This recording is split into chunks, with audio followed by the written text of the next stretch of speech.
Welcome back to another video. Today, we're taking a look at the new Samyang AF 135mm f1.8 lens for Sony cameras. Now, I've been teaming this up with a Sony a7 III. I've been taking all kinds of different photos. Now, before we get into anything else, this lens is coming in at a pretty reasonable price, which you'd probably expect from Samyang, but it means it's giving you a really nice portrait option as well as loads of other stuff. It's a great focal length with a nice fast aperture at a pretty decent price. Of course, there's a link in the description to go and check it out.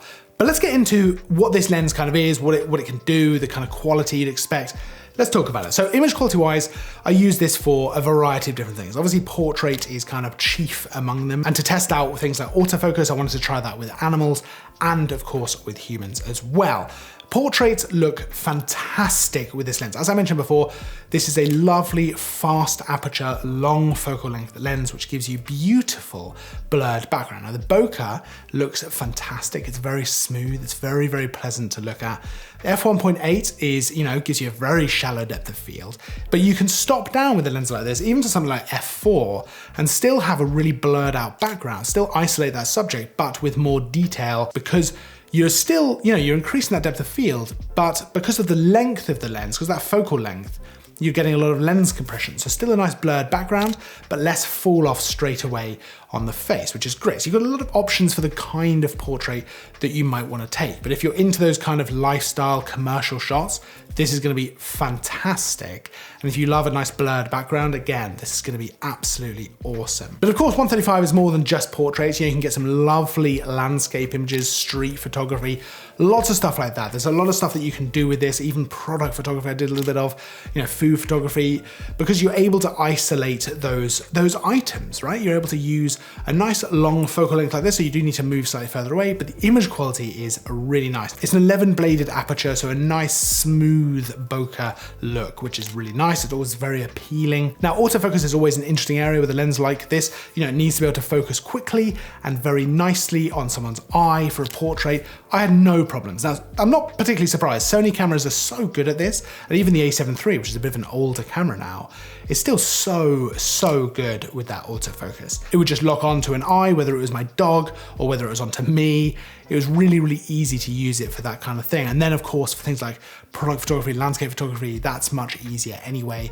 I still use autofocus, but nice and easy. So autofocus with this, quiet and very easy as well. In terms of the lens itself, obviously it is reasonably big, but then it is a 135 f1.8.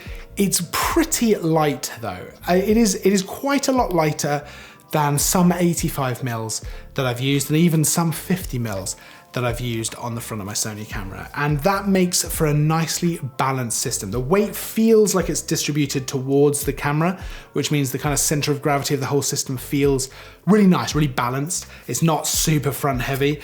And what I like about that is it's very easy to just walk around with it handheld. You don't feel like you have some massive thing on the front of your camera, even though of course it is reasonably large. The actual lens has a nice big focus ring, which is really nicely weighted as well. So if you do want to use manual focus, that's going to be a really nice option. Otherwise, the lens itself is nice and sleek. You've really just got the three controls. So the focus hold button, you've got the focus range switch, so full 69 centimeters to 2 meters, and then 1.5 meters to infinity, which is useful for a lens like this, depending on how far you are going to want to focus.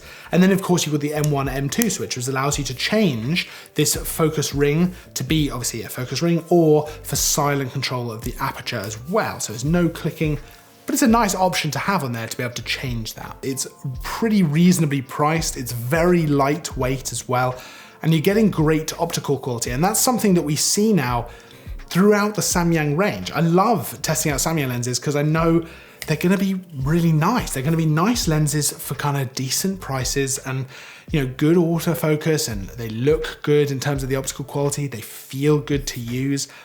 I'm a big fan. I feel like Samyang are really fleshing out this range, and this is absolutely a great addition. I think 135 is such a good option, especially for portrait. I just love that look with the lens compression. I think it looks great. And of course, with that ability to stop down and get more detail with still a nice blurred background, it looks really good. Now, of course, you can check out this lens by following the link down in the description. You can go see the price, the spec, all that kind of fun stuff. Of course, I'll pop a link down there to the camera and stuff like that we used for all of this as well. Don't forget to like and subscribe if you enjoyed the video, because there's new content all of the time. But until next time, As always, thanks for watching.